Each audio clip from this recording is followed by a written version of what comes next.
Allow me to ask you just one question. Just one, but a brutally honest one. What breast size in a woman are you most attracted to? Answered? Now forget about women. Forget about sizes. Forget about everything you think you know about sex and attraction. Because the answer you just gave yourself in complete silence, it's not about her. It's about you. This is a cruel but honest key to your subconscious. It's a diagnosis that will expose what your soul truly craves and what it's terrified of. We're used to thinking our choice is a matter of taste, a coincidence, a chemical reaction. This is a convenient lie we tell ourselves to avoid looking into the darkest, most hidden corners of our personality. But today, we're going to turn on the light in those basements, and today, we will demolish this myth down to its foundations. I won't give you advice on how to be a good guy. Instead, I will show you 3 non-verbal triggers, 3 secret fetishes that hit her primal part directly, bypassing the filters of logic and common sense. We will break down 3 great male archetypes that the best minds of humanity, from Freud to Jung, have tried to decipher for centuries. The archetype of the man seeking a rival, the man craving a trophy, and the man who needs a confession. Your instinctive choice of breast size will unmistakably reveal who you really are. But I must warn you, if you only watch until the middle, you will only get half the truth. I will reveal the most important P at the end. Therefore, before we begin, please like this video as a sign of your readiness for this cruel truth. And if you're here for the first time and aren't afraid of depth, subscribe right now, because from here on, it only gets more honest.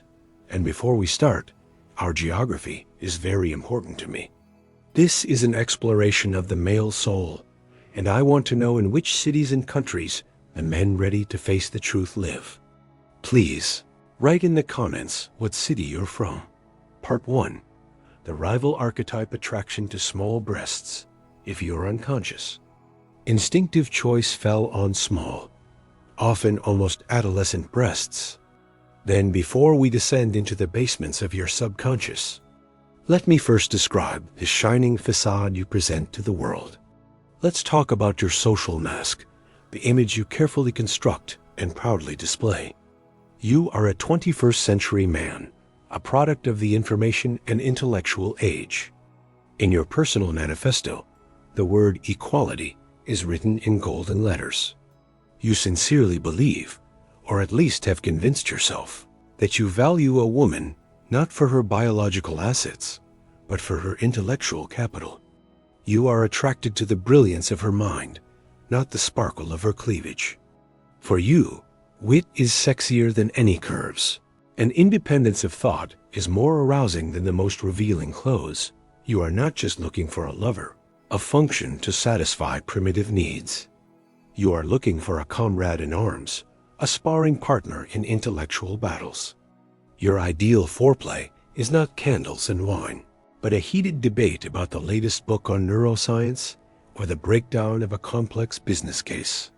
You dream of a woman with whom you can talk for hours on end about Stoic philosophy, the future of artificial intelligence, the intricacies of the political game, and only then, when your minds are intertwined in a tight knot of mutual admiration, can you move on to physical intimacy. But even sex for you is more of an elegant conclusion to an intellectual act, a beautiful postscript to the main text of your union. You are a sapiosexual, even if you've never said the word out loud. Your libido resides not in your groin, but in your cerebral cortex. This is not just a handsome pose. Behind this choice lies a real socio-cultural shift.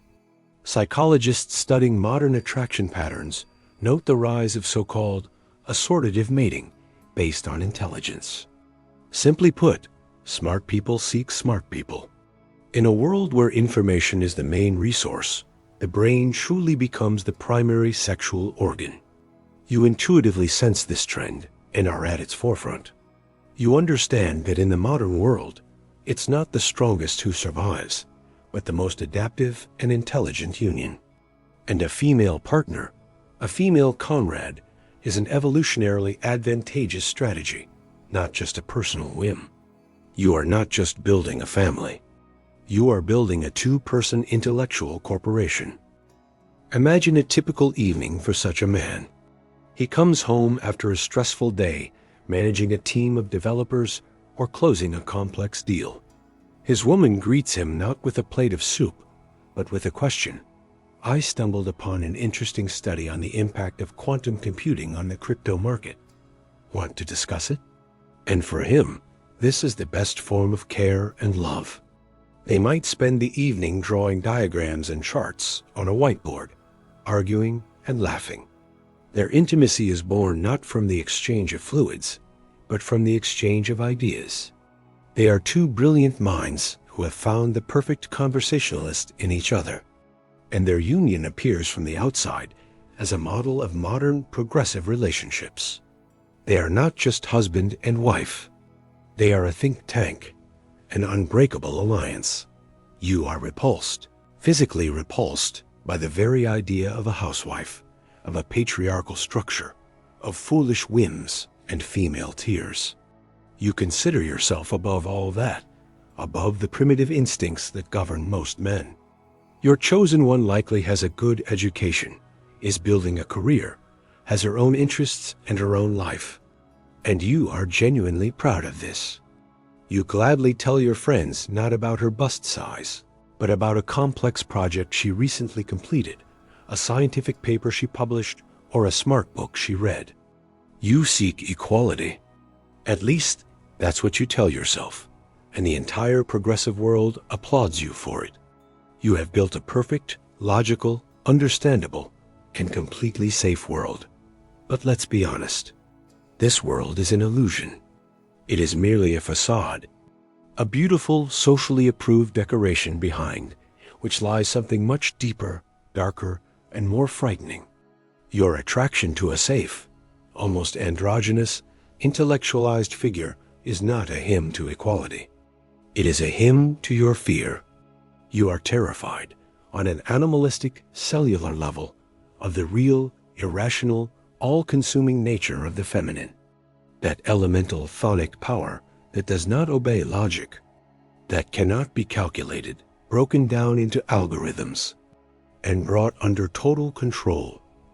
A woman with voluptuous curves, on a subconscious level, is a symbol of this chaotic, natural power for you. This is not just biology. It is a metaphor for fertility, emotions, intuition, cyclicality, life, and death, everything that you cannot neatly categorize in your mind. It is an element like the ocean, with its tides and bottomless depths. And you are a captain who prefers to swim in a pool with marked lanes. It is a wild, untouched forest, and you are an agronomist who only values a perfectly manicured lawn. And so your instinct, like a frightened animal, chooses the one who seems less feminine and therefore less dangerous, less elemental, more understandable. In your coordinate system, a woman with small breasts is a woman who can be analyzed, who can be explained, whose motives can be calculated, who ultimately can be controlled. Your desire is not a desire for equality. It is a desire for intellectual dominance under the respectable guise of partnership. You are not looking for an equal. You are looking for a worthy opponent in a game where you set the rules. And in pursuit of this safety, you make a terrible bargain. You trade the fullness of life for the illusion of control over it. You choose the map instead of the territory, the diagram instead of the living being dot to understand the roots of this deep, existential fear. We don't need to reinvent the wheel. It is enough to recall that both Freud and Jung, despite all their disagreements, agreed on one thing. The very first, most important, and most powerful woman in any boy's life is his mother. In early childhood, a mother is not just a person. She is an entire universe. She is the source of life, warmth, food, and safety. Her power is absolute and boundless. She can give everything, and she can take everything away. She is a deity, both benevolent and punishing at the same time. This figure of the Great Mother, or Magnamator, as Jung called it, is imprinted on the subconscious of every man as the archetype of an omnipotent, devouring female power. And it is from this omnipotent power, from its shadow, that you have been running your entire conscious life. A man's coming of age is, in essence, a process of separation, a heroic act of breaking out of this cozy but suffocating cocoon to become an independent person. But for some, this process turns into a subconscious, lifelong rebellion. The attraction to a woman with a boyish figure is your silent manifesto, your way of telling your subconscious, I am no longer in the power of the Great Mother. I have won. I choose one who is not like her. I choose the anti-mother. I choose one whom I can control myself. It is a desperate attempt to replay the childhood script, but on your own terms, where you are the main director, not a powerless actor. This deep psychological choice, this childhood rebellion turned life strategy, seeps through all areas of your life like invisible ink. Look at your profession. There is a 90% chance it is related to logic, systems, analysis. You might be a programmer, an engineer, a financier, a scientist, an architect, anyone who works with data, structures, and laws rather than chaotic, unpredictable human emotions. You digitize reality to make it safe. You build models to avoid dealing with real life. You are unnerved by situations of uncertainty, ambiguity, and irrational behavior. You despise what you cannot understand and classify. Your hobbies are merely an extension of your professional deformation. Strategy games, chess, complex technical construction sets, programming for fun. Anything with clear rules, algorithms, and the ability to calculate moves in advance. You avoid spontaneity. Your leisure is as planned as your work. You surround yourself with a narrow circle of people you understand, avoiding loud parties, and especially dramatic, emotionally unstable individuals who could disrupt your fragile inner balance. Your friends are more like a board of directors than a band of brothers. You value them for their utility and predictability, not for their emotional closeness. Even your attitude towards money is not as energy, but as a system to be controlled. You keep a meticulous budget, fear loans and risky investments. Your goal is not wealth for pleasure's sake, but accumulation for security. For you, money is the walls of a fortress that protect you from the chaos of the outside world. Financial stability gives you the precious illusion of complete control over life. And now for the most important part, your intimate theater. What happens behind closed bedroom doors is the quintessence, the distilled essence of your archetype. You are aroused not so much by her body, not by animal passion, not by the merging of souls. You are aroused by the feeling of power over her body, her mind, her desires. The highest point of your pleasure is not losing yourself in ecstasy, but on the contrary, the maximum concentration of control in the role of a mentor, a teacher, a guru. You love to discover her own sexuality for her. You teach her how and what to do. You explain her own desires to her. You give names to her sensations. In this act, you are not just a lover. You are a demiurge, a creator, an explorer who sculpts her sensuality in your own image and likeness. Her body is an uncharted territory that you are mapping. Her reactions are data for your analysis. Her orgasm, for you, is not just her pleasure, but a successful experiment, a confirmation of your hypothesis, proof of your mastery and your total control. She is not an element for you to dissolve and drown in. She is your best and most fascinating project. You derive the ultimate pleasure not from merging, but from managing. And in this lies your greatest secret and perhaps your greatest unrealized tragedy. For in your perfectly controlled fortress, you are the most brilliant and the most lonely commander. Part 2. The Trophy Archetype. Attraction to medium breasts now. Let's move on to the choice that, at first glance, seems the healthiest, the most normal, the most reasonable. If you are instinctively attracted to medium, so-called classic or ideal breasts, then your social mask is that of a harmonious, balanced man. You don't go to extremes. You are a man of the golden mean, an apostle of balance and aesthetics. You chase neither the androgynous intellectuality of the first type, nor the primal voluptuousness of the third. You just want a beautiful woman, harmoniously built, proportional, pleasing to the eye. You are a connoisseur, an aesthete, a man of good taste. You are a man who has likely achieved a certain level of success in life, or, at least, sees a clear and understandable path to it. You take care of yourself, appreciate quality things, know about good restaurants and the right car brands. Your life is a carefully thought out and directed project to create the perfect picture. And the woman in this picture must be appropriate, elegant, well-groomed, with a figure that evokes universal admiration, but not vulgar comments. She is the perfect accessory to your success, the cherry on top of your accomplished life, the final touch on the canvas titled, My Perfect Life. You tell yourself and others that you simply appreciate beauty, that there is nothing wrong with wanting a woman by your side who is pleasant to look at. You might even reason about the laws of harmony, the golden ratio, about how nature itself created this ideal, and you are merely following its wise cues. And it seems impossible to argue with you. After all, what is wrong with striving for perfection? What is reprehensible about loving the beautiful? But it is precisely behind this flawless facade of respectability, good taste, and adequacy that the sharpest, most common, and most insidious male hunger lurks, the hunger for others' approval. Let's be brutally honest.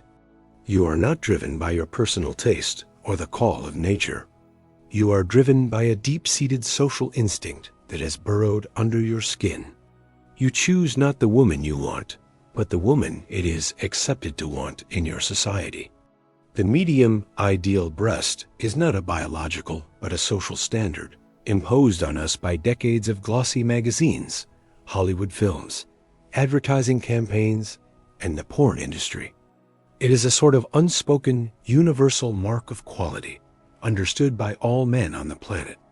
And you, like a diligent student, like a responsible member of society, follow this standard because you are terrified of being left out, of being ridiculed, of not meeting expectations.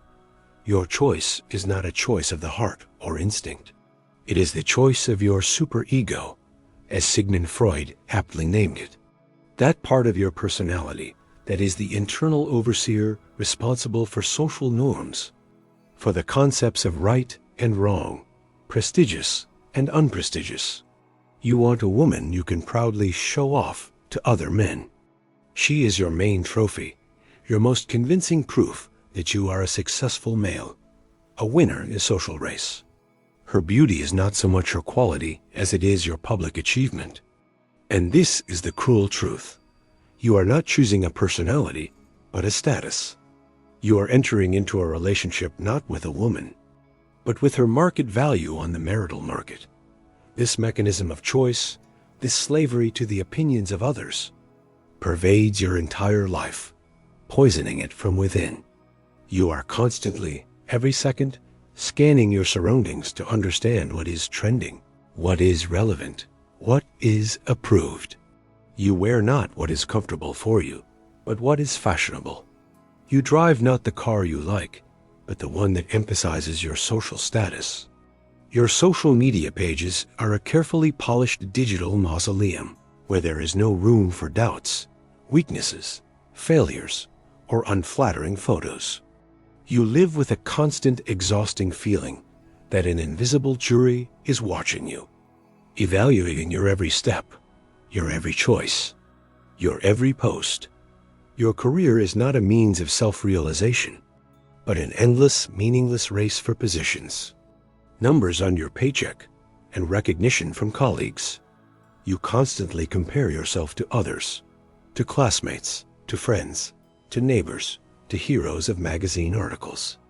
And you perceive their every success as your own humiliating defeat. Your life turns into a permanent competition where the woman is the grand prize to be snatched from competitors and then triumphantly displayed to all the losers. You are not living your own life. You are participating in an endless exhibition of achievements, where the main exhibit is you. The intimate life of this archetype is perhaps the saddest and most tragic part of this story. In the bedroom, a place intended for maximum intimacy and vulnerability, you remain a cold spectator, not a passionate participant. Your main arousal comes not from her moans, her scent, or her touch. Your main arousal is born from the cold, vain thought of how other men are envying you right now. You mentally replay scenes of entering a restaurant with her, and all male gazes, full of admiration and envy, are fixed on you. You imagine your friends swallowing hard as they look at her pictures on your phone. You make love not with her, but with your reflection in her admiring eyes. The reflection of a successful, accomplished man who got the perfect woman. Her pleasure is important to you only as another indicator of your effectiveness, as a check mark on the "I am a perfect lover" list. You admire her body as a collector admires a rare stamp or an expensive car. It's beautiful, it's prestigious, it's yours. But behind this icy admiration, there is no genuine intimacy, no vulnerability, no merging of souls. There is only the cold glint of a trophy, the emptiness in the heart of its owner, and a quiet, unconscious terror that if the fashion changes tomorrow, your ideal will turn into a pumpkin dot. It is for this kind of ruthless honesty that people come to this channel. We don't hand out sweet illusions. We expose reality. If this is the approach you've been looking for, now is the best time to subscribe and become part of our community. Part 3. The Confession. Archetype Attraction to Large Breasts. And finally, we come to the most ancient, most powerful, most primal, and most taboo male instinct. If you are unconsciously, on an animal level, drawn like a magnet to large, voluptuous, abundant breasts, then your social mask is that of a sincere, straightforward man. A real man. You say with contempt that you can't be fooled by modern trends of thinness and androgyny. You value true, natural, primal femininity. You are not looking for a cover model, not a fitness doll, but a real woman, warm, soft, cozy, alive. You position yourself as a man guided by the call of nature. You are attracted to the symbol of fertility, abundance, of life itself in its most generous manifestation. You talk a lot about comfort, about acceptance, about how next to such a woman you can finally relax and feel at ease. She seems to you the embodiment of generosity and unconditional love, a quiet harbor in the raging ocean of life. And you are proud of your choice, fiercely contrasting it with the artificial ideals pursued by the majority. You seem the most honest of all three archetypes because your choice looks like a return to the roots, to the very essence of nature, to the great mother goddess Dot. But behind this beautiful mask of a connoisseur of natural beauty and a real man lies the deepest, most desperate, and most infantile male need. The brutal truth is that you are not looking for a lover, and not even a mother in the direct, Freudian sense of the word. You are looking for unconditional forgiveness. Your uncontrollable attraction to large breasts is a subconscious cry for help. It is a desperate, often unconscious attempt to find a place where you can take off the heavy armor of a strong man, which chafes you to the bone, and allow yourself to be weak, tired, imperfect, defeated.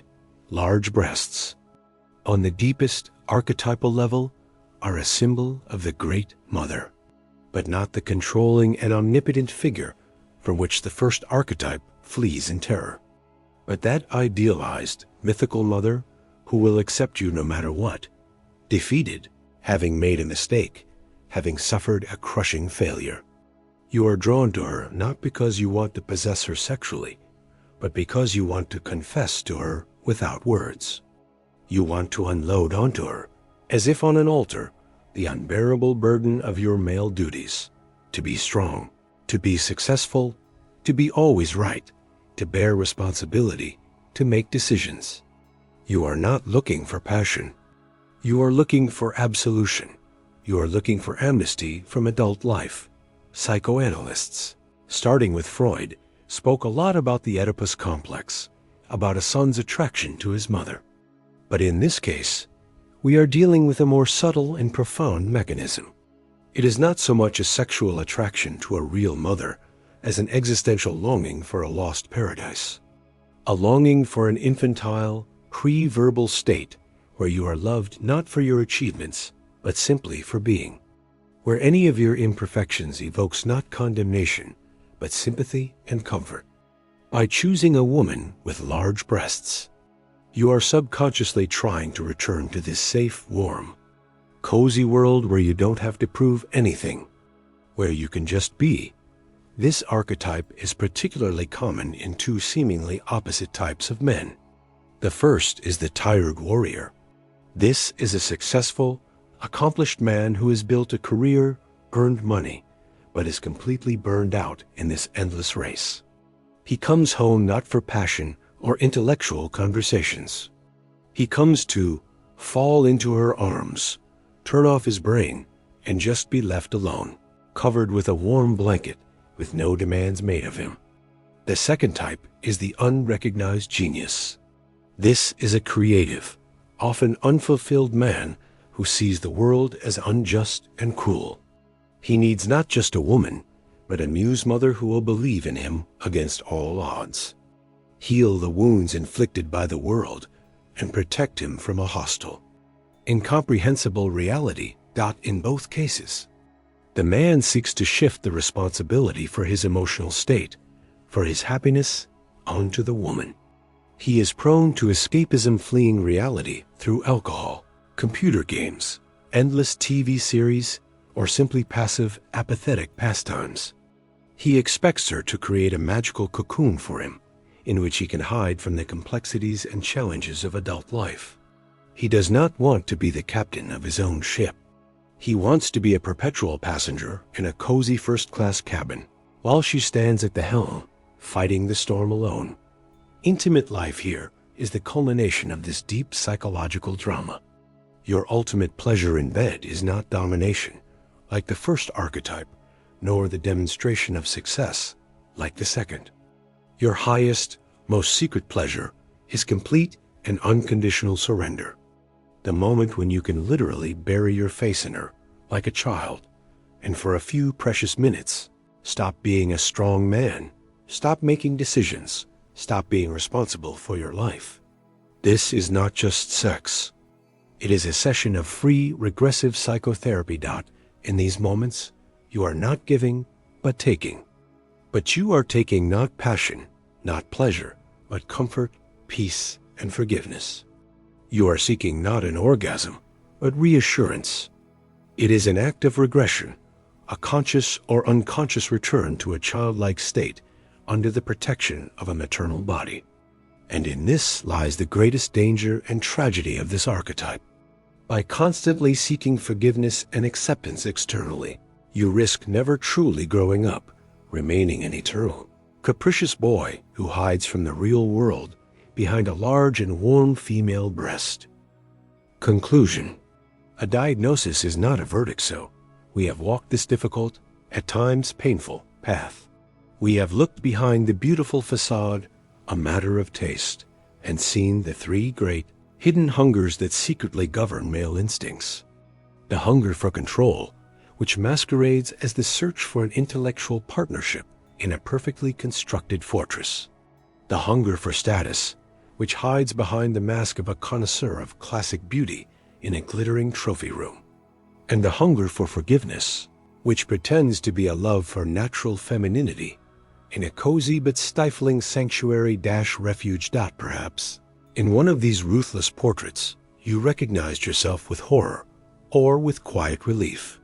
Perhaps you saw in yourself features of all three archetypes in different proportions. It doesn't matter. The main thing you must understand right now is a diagnosis is not a verdict. To see your hidden motives, to honestly admit to yourself your true fears and infantile needs, this is not a reason for shame or self-flagellation. It is the first, most important, and most courageous step towards real adult freedom. As long as you are unaware of which specific hunger you are trying to satisfy through a woman, you remain a slave to your instincts, a puppet of your past. You will, again and again, with a persistence worthy of a better cause, choose not a living, real person, but a function. You will look for a woman project, a woman trophy, or a woman solace, but you will never find the woman personality. And you will be doomed to eternal disappointment because no woman in the world, not even the most loving one, can forever be your psychotherapist, your mirror for vanity, or your object for intellectual exercises.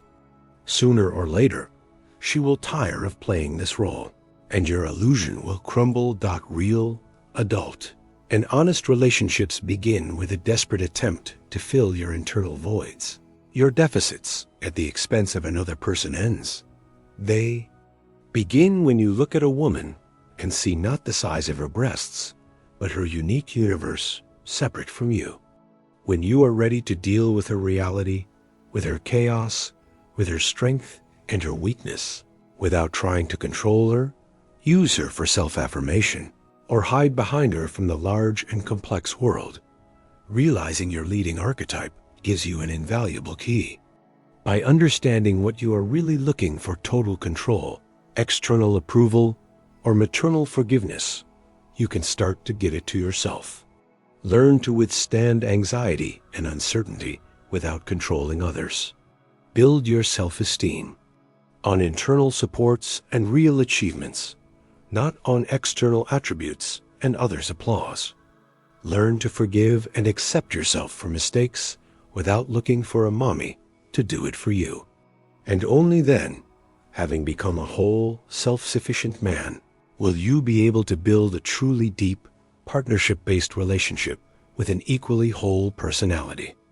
I have told you about the three great hungers of the male soul, and now the main question is for you. Which hunger do you satisfy? In control, in status, or in forgiveness? You don't need to write about it for me. Write it for yourself. The strongest and bravest comment will be the one in which you honestly describe how this archetype manifests in your life. Let's turn the comments under this video into the largest and most honest male study.